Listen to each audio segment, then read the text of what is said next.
Keskin Keyifler kanalına hoş geldiniz. Ben Adnan. Güzel bir tıraş, keyifli bir sohbet için buradayız. Umarım siz de güzel bir gün geçiriyorsunuzdur. Tıraşımıza ufak ufak başlayalım.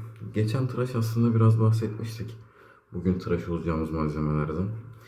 Geçen tıraşta kullanmadığımız ama ilk tıraşımda kullandığım fırça beni biraz geriye düşürmüştü geleneksel tıraşta. Yani asla köpük yapamıyordum ben onunla. Zaten son tıraşımda da onu kullanmadım. Gösterdim. Benzer tipte farklı bir fırça kullanmıştım.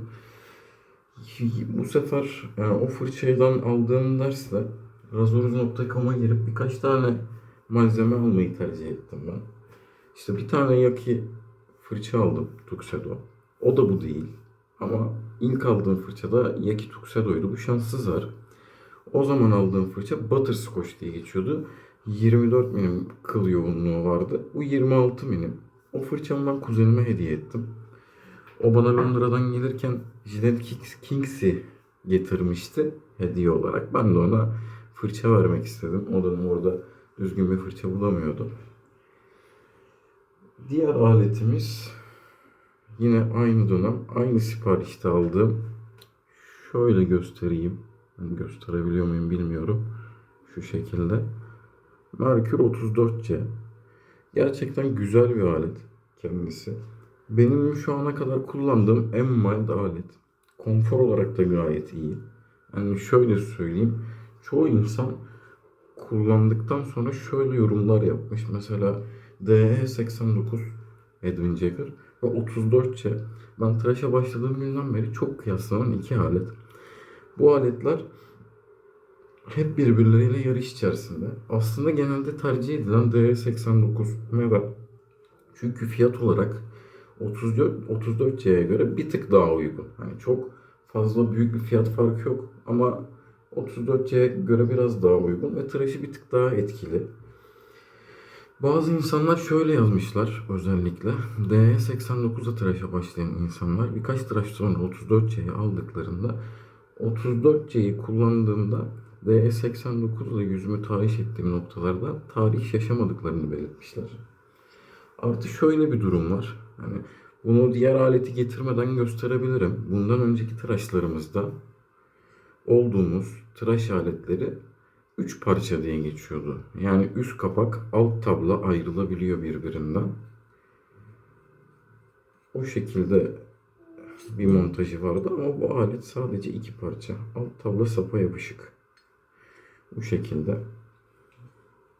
Bugün yine jilet olarak son kullanımında olan Gillette 7 yeşili kullanacağız. Şöyle takalım hazır aleti açmışken. Çok kolay bir şekilde kurulumu var. Şöyle direkt üstüne bırakıp kapatıyorsunuz. Alet şöyle alt taraftan gevşetilip sıkılarak tamamlanıyor. Yani böyle üst saptan değil de alt taraftan sıkılıyor. Fırçamız sentetik bir fırça yine. 3 tıraştır sentetik fırça kullanıyoruz. Yani öyle denk geldi. Bundan sonraki videolarda muhtemelen doğal kıllı fırçalara geçeceğiz artık. Ama onları da teker teker anlatırız. Sentetik fırçaların doğal kıllı fırçalara göre avantajı şu. Normalde domuz kılı veya porsuk kılı bir fırçayı tıraşı hazırlamadan önce bir 10 dakika, 15 dakika suda bekletirsek fırça yumuşuyor ve suyu içine çekiyor. Ama sentetik fırçalarda öyle bir şey yok. Tıraşa başlamadan önce suyun içine bir iki kere daldırıp çıkarttığınızda tıraşa tamamen hazır. Bir diğer avantajı da şu. Mesela domuz kılı fırçalar 24 saat ve üzeri saatlerde kuruyorlar. Porsuk kılı fırçaların da 12 saat ve üzerinde kuruduğu söyleniyor. Ama sentetik fırçalar 4 saatte 5 saatte kuruyabiliyor. Fırçanın sapını da size göstermek istiyorum. Bu Yaki şanslı zar 26 milim olarak geçiyor.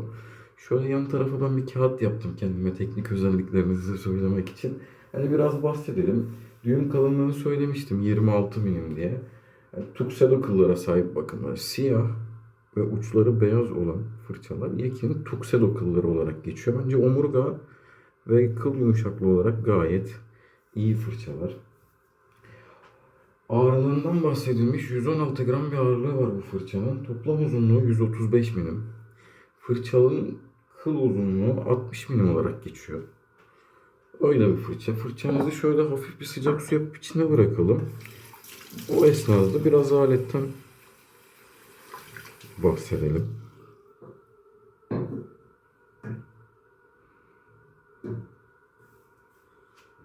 Aletimizi söylemiştik, Merkür 34C. Bu alet de 80 gram bir alet ve 80 milim uzunluğa sahip iki parça bir alet. Hani genel tıraşı orta agresiflik derecesi ortanın altı diye geçer. Genelde DR89, R89 aletlerde orta agresif olarak geçiyor. Bu ortanın altı olarak geçiyor. Bugün şöyle bir şey var. Şimdi bu tarz aletler genelde günlük tıraş için uygun aletler tanımında, sınıfında yer alıyor. Bu da şu tarz bir algı oluşturabiliyor. Yani bu tarz aletler bir günlük, iki günlük sakalda kullanılır, üstünde kullanılmaz. Böyle bir durum olduğunu düşünmüyorum ben. Tabii ki 2 haftalık sakalda sıkıntı yaşayacaksınızdır. Ama bugün benim yüzümde bir 4 günlük sakal var. Bu 4 günlük sakalda nasıl bir etki çıkardığını hep beraber göreceğiz. 5 senedir kullanmasam da ben daha önce 5 bıçaklı, 3 bıçaklı aletler kullandım. 4 günlük sakalda çok muhteşem çekiştirmeler ve tıkanmalar yaşanıyordu. Yani biraz tıraş eziyete dönebiliyordu. Böyle bir günlük tıraşa uygun bir alette 4 günlük bir sakalda nasıl bir tıraş olacağız? Öncelikle bunu göreceğiz. Bugün köpüğümüzü Prorazo beyazla yapacağız. Bu aleti aldığım dönem ben Prorazo yeşil almıştım. Yaz mevsimiydi. Güzel bir mentolü var. Hatta öncesinde set içerisindeki tıraş öncesi kremini sürüp üzerine güzel mentolü bir köpük yapınca, üstüne de balzamı kullanınca, yani tıraştan çıktığınızda dışarısı sıcak ama yüzünüz çok serin bir ferahlık oluyor bir süre. Yani bu çok keyifli. O dönemden benim Prorazo'ya bir sempatim var. İlk videomuzda da sandal ağacını kullanmıştık zaten. Sonrasında da balzamını kullanacağız. Yavaş tıraşımıza başlayalım. Ben fırçayı çıkartıp şöyle 2 kere sallıyorum. Bu sefer yüzümü köpüğü tasta hazırlayacağım. Bu tasın içinde. Bu benim ayran kağıtım. Bunu internetten almıştım. İçine bakarsanız şöyle kalay işlemeleri mevcut. O işlemelerin ben köpüğü daha güzel yaptığını düşünüyorum. Yani benim kendi düşüncem. Net belgeli bir araştırma değil ama öyle olduğunu düşünüyorum. Şöyle biraz içine kremimizden alalım. Şöyle bir fındık tanesi kadar, bir tık daha büyük alıp biraz fazla bir köpük yapmak istiyorum ben. Fırçamız da büyük. Ben sentetik fırçalarla köpüğün daha hızlı bir şekilde olduğunu düşünüyorum. Ama şöyle bir şey var. Sentetik fırçalarda suyu bir anda koymamız doğru değil.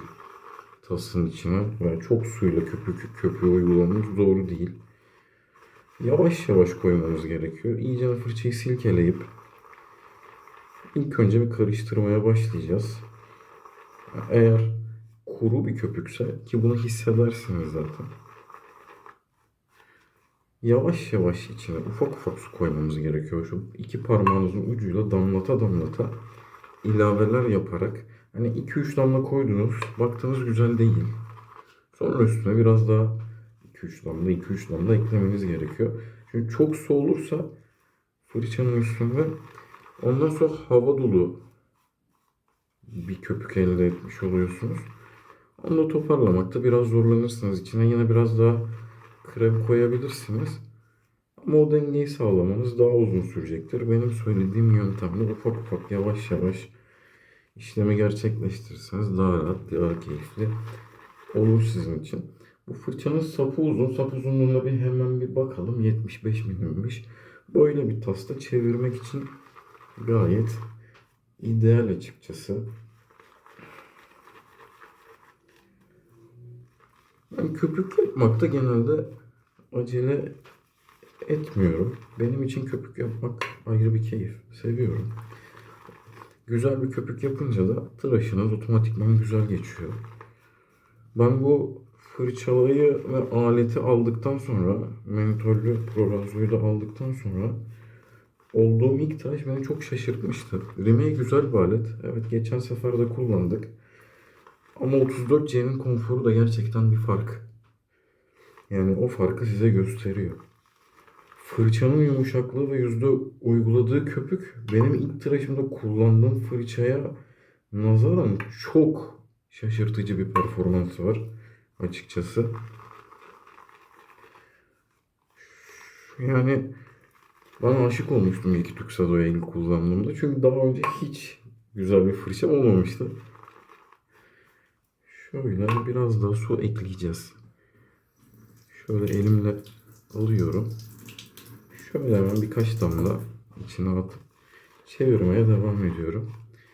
Köpüğün yoğunluğu bir süre sonra artacaktır, kabaracaktır. Eğer çok su koyarsanız da içindeki kabarcıkları kaldıramayacaksınız. Köpüğün hafiflediğini hissedeceksiniz. Köpüğün kayganlığı ve parlaklığı gidecek. Öyle bir köpüğü yüze uyguladığınızda kaygan, akıcı bir tıraş olmanız mümkün değil. Köpükle ilgili farklı kriterler var. Mesela yastıklama deniyor. Nedir yastıklama? O an jiletle arada oluşan katmanın yüzde sağladığı koruyuculuk olarak geçiyor. Kayganlık var. O tıraşın ne kadar akıcı olduğunu gösteriyor. Koruyuculuktan bahsediliyor. Koruyuculuk da hani yüzünüzü ne kadar kuruttuğu veya ne kadar nemli tuttuğuyla alakalı biraz diyebiliyorum ben. Hani yanlışım varsa yorumlarda düzeltebilirsiniz. Ama o şekilde biliyorum. Öyle birkaç kriter sıralayabiliriz köpükle alakalı. Şu an için köpüğümüzü yaptık. Şöyle tasımı kenara bırakayım. Evet, yüzümüze köpük yapmaya başlayalım artık. Köpüğümüz hazır durumda. Yüze direkt uyguladığımızda köpüğü hazır etmek için yüzde oynamaya aslında pek gerek yok ama şöyle bir durum var. Köpükle yüze ne kadar çalışırsanız yüzünüz tıraşa o kadar hazır hale gelecektir. Fırça büyük bir fırça. İlk başladığınız zamanlarda büyük fırçalar size de dezavantaj sağlayabilir. Yüzünüzün istemediğiniz yerlerine köpükler kaçmasına, sıçramasına sebep olabilir. Ama buna zamanla alışıyorsunuz açıkçası. Köpüğümüz gayet iyi durumda. Kayganlığı ve yastıklaması bence gayet iyi. Şöyle fazla yerlerdeki köpükleri alalım. Eksik noktalara koyalım.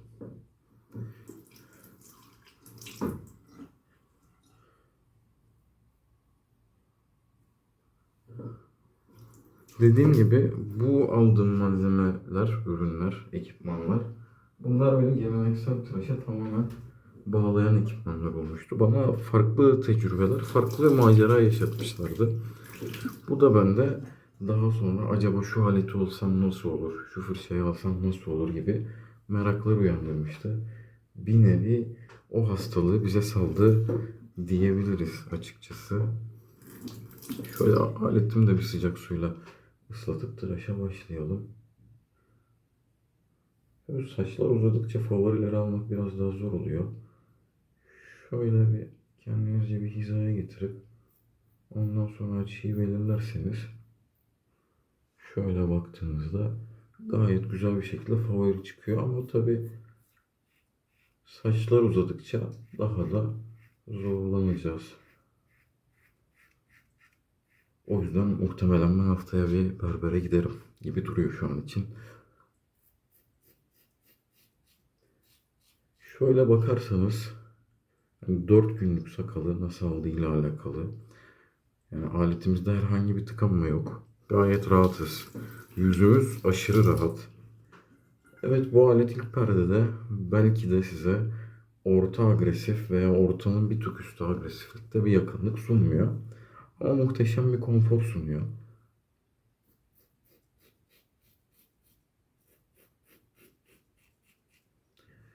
Ve şöyle bir algı var. İyi tıraş yakın olan tıraştır. Halbuki böyle bir şey yok bence. Benim görüşümde iyi tıraş konforlu tıraştır. Temiz tıraştır. Temiz tıraş da şudur. Çok yakın olmasa da her bölgedeki standardı korumaktır. Mesela geleneksel tıraştan önce ben tıraş olurken genelde hızlı tıraş oluyordum. Bazen işe bir gidiyordum, aynaya bir bakıyordum. Gözümün belirli noktalarında sakalları unutmuşum. Bence böyle olmadığı sürece bir sıkıntı yok. Ayrıca biz geleneksel tıraşçılarda şu var. Biz asla bir perdeyle yetinmiyoruz. O yüzden hani 2 perde ve 3 perdede bence Merkür 34C çok yakın bir tıraş verecektir diye düşünüyorum.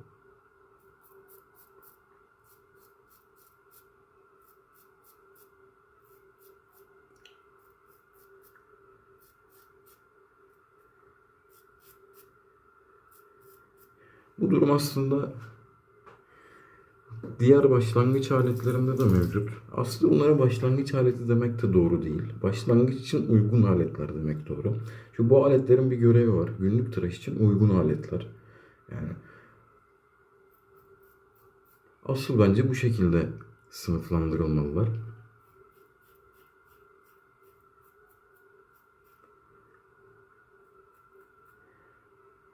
Ama tıraşın başında da dediğimiz gibi 4 günlük tıraşta da gayet iyi iş çıkartabiliyorlar. Şöyle bir hizalama yine düz aldık. Bakıyoruz. Eşit gibi.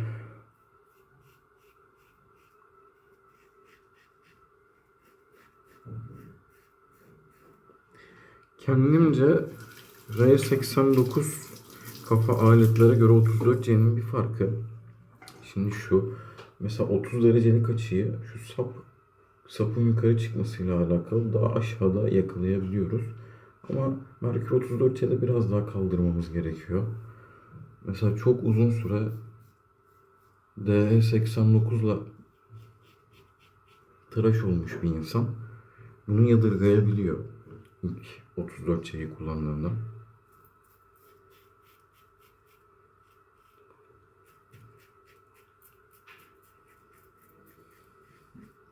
Ama yine kullanıcı yorumlarından yola çıkarak söyleyebileceğim bir durum daha var. Mesela geleneksel tıraşı bayağı bir süredir oluyorsunuz diyelim. Ve günlük tıraş olmak zorundasınız. Böyle profildeki kullanıcılar 34C'yi daha uygun buluyorlar.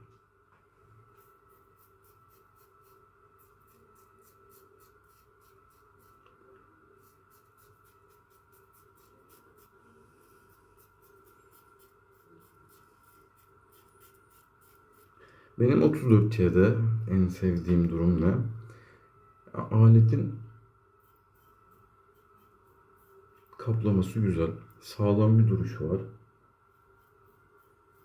Dengeli bir alet. Kısa saplı bir alet. Bu da yüzünüzde rahat bir şekilde hareketler yapmanızı sağlıyor.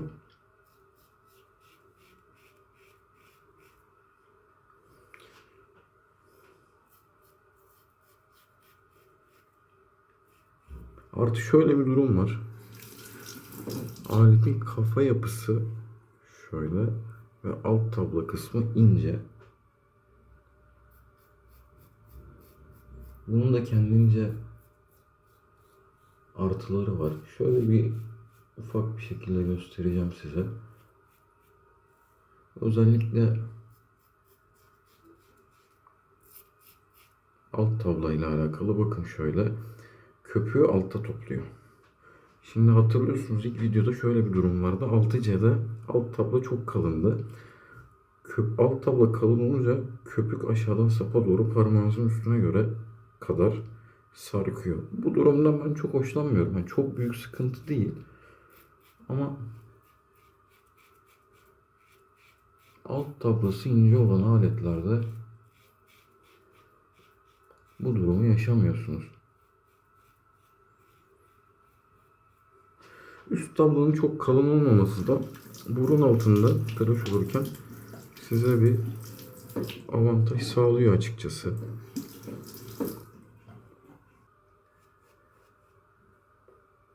İlk tıraşa başlayanlar şunu yaşayabiliyor. Yani geleneksel tıraşa başladıysam benim kullanacağım jiletli makine bana ustura tıraşına en yakın tıraşı ne kadar verebiliyorsa o kadar iyidir gibisinden. İlk perdede direkt sinek kaydı tıraş olmak istiyor insanlar. Böyle bir durum oluşabiliyor. Halbuki yabancı forumlarda da kullanıcıların hemfikir olduğu bir durum var. Yani iyi bir tıraş bir perdede bitmemeli asla. İkinci perde kesinlikle gelmeli. Yani hatta yüzünüz el veriyorsa üçüncü perdeyle olabilirsiniz. Tabi o üçüncü perde durumu günlük tıraşta değişecektir. Ben günlük tıraş olduğum zamanlarda iki perde yapıp çıkıyordum. Çünkü yüzünüz yorulur bu sefer de.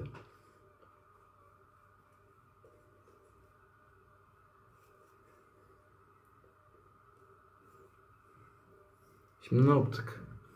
Ufak bir noktada el alışkanlığı bir yere gittik ama geri kalan yerleri bıraktık. İkinci perdeyle kaldığımız yerden devam edeceğiz. İkinci perde bizim için çok daha rahat geçecek. Şöyle bu sefer ilk perdede sakal çıkışı yönünde almıştık. Yukarıdan aşağı doğru. Şimdi kulaktan çeneye gidiyoruz.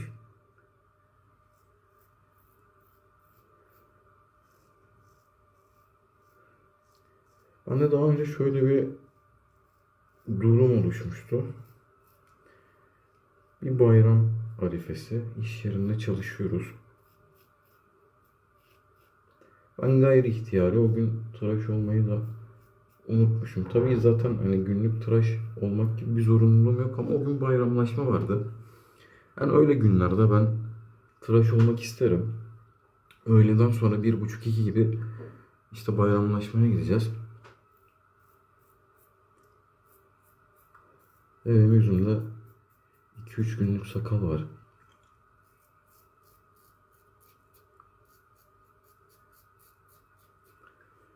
O tarz bir günde özensiz olmak istemiyorum. Ben öğle arasında yemeğimi hızlı bir şekilde yiyip yakın bir berbere gitmiştim.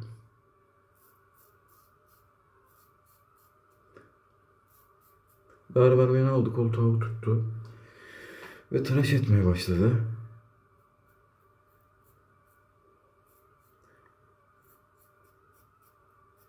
Aslında çok da az bir vaktimiz yoktu tıraş olmak için. Gayet rahat bir şekilde beni tıraş edebilirdi. Beni çok konforsuz bir şekilde tıraş etti. Sürekli gittiğim bir berber değildi zaten. Yani o an işte iş yerimden çıkıp en yakın berbere girmiştim.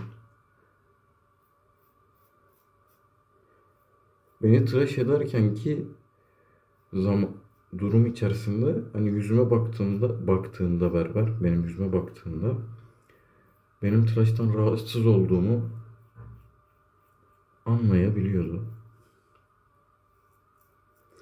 Tıraş bittikten sonra bu durumu çözmek için ne yaptı dersiniz? Bir tane kolonya aldı 80 derece. Şöyle avucunun içine sıktı. Bir güzel yüzüme bir vurdu kolonyayı. Sonra ne oldu biliyor musunuz? Ben berberden çıktım. 5 dakika sonra yüzümde onlarca noktadan kılcal kanamalar gerçekleşmeye başladı. Yüzüm yanıyor. Kendimi hiç rahat hissetmiyorum. Ben o gün bir bahane bulup bayramlaşmaya gitmedim.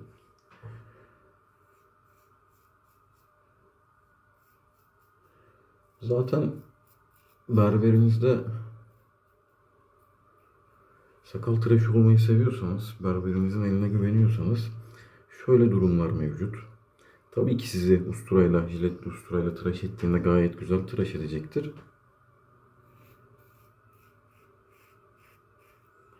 Ama tıraş gerçekleştiğinde de yüzünüzde muhteşem bir rahatlık olacaktır. Bence geleneksel tıraşın da en önemli noktası bu. Çok rahat bir şekilde tıraş oluyoruz. Kartuşlu aletlerdeki gibi zırt pırt tıkanma yaşamıyoruz.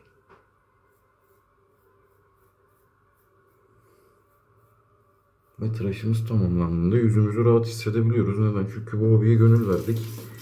Öncesinde ve sonrasında yapmamız gereken şeyleri biliyoruz. Ve tıraş esnasında tıraş olurken de keyif alıyoruz. Ben de her zaman tıraş olurken konforu esas alırım. Yani şu an bakarsanız ikinci perde, yani bugün mesela şu an işe gidecek olsam gayet rahat bir şekilde gidebilirim. Ne diyordu yabancılar? Social acceptable. Yani günlük olarak kabul görebilir derecede bir sakal tıraşı şu an için olduk. Ama ne yapıyoruz? Keyif almaya devam ediyoruz.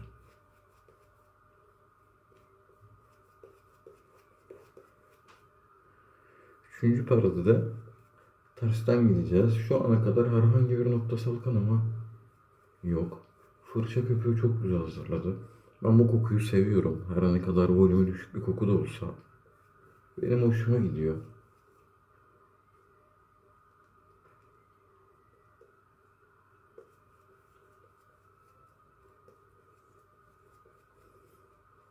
Yüzümüze köpüğümüz okey. Üçüncü perdede öyle çok kalın bir tabaka olmasına gerek yok. Bu ikinci perde için de geçerli. Şöyle başlayalım alttan.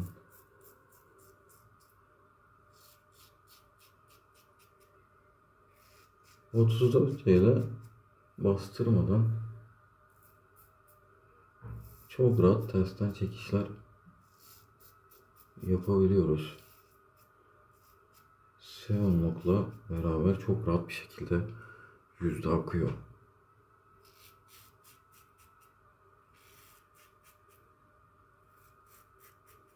Alt tablada köpükler çok rahat bir şekilde toplanınca ne oluyor?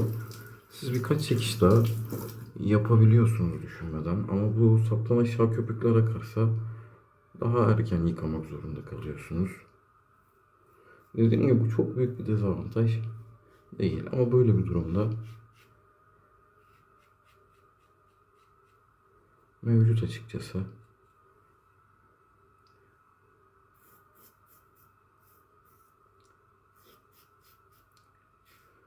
Benim üçüncü perde üzerinde kullanmayı en çok sevdiğim iki alet de Merkür. Diğeri de Merkür Progress. Onda da tıraşın üçüncü perdesinde ben ayarı 1'e alıyorum. Ve onunla da güzel çekişler yapıyorum.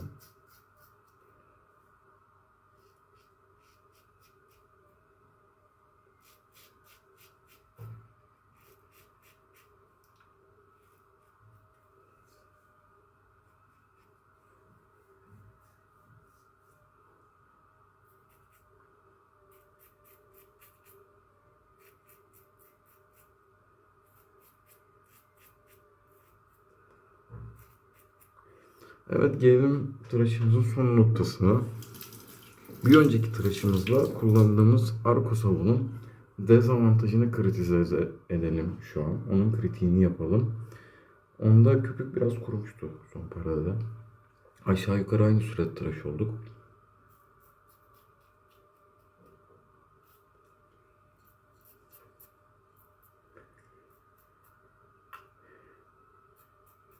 Bunda gayet iyi durumda.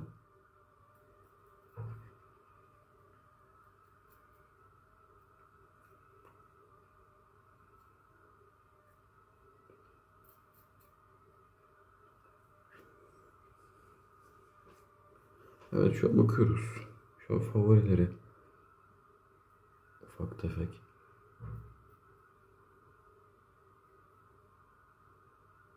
Düzeltelim. Tuhaf. İyi bence.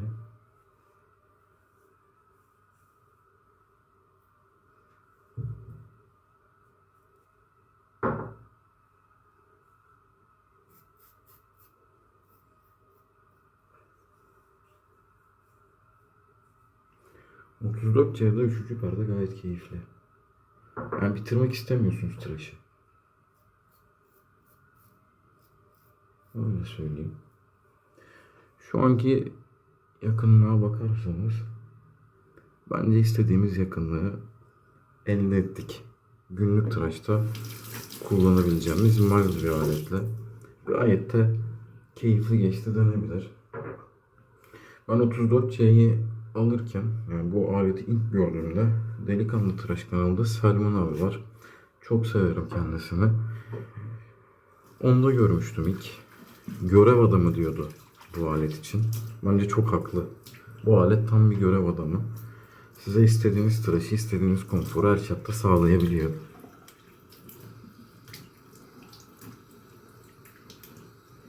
Ve alet bende 5 senedir mevcut. Herhangi bir deformasyon yok üstünde. Hala severek kullanıyorum. Gayet güzel. Evet, tıraşımızı tamamladık. Prorazo balzamımızı kullanacağız. Ben Prorazo balzamı kullanırken şöyle iki parmağımın ortasında bir çizgi oluşturuyorum. O benim ölçeğim. Yüzüme ne kadar yeteceğini görüyorum. Yani o bütün balzamlar için geçerli. Yani bir marka söylememize gerek yok.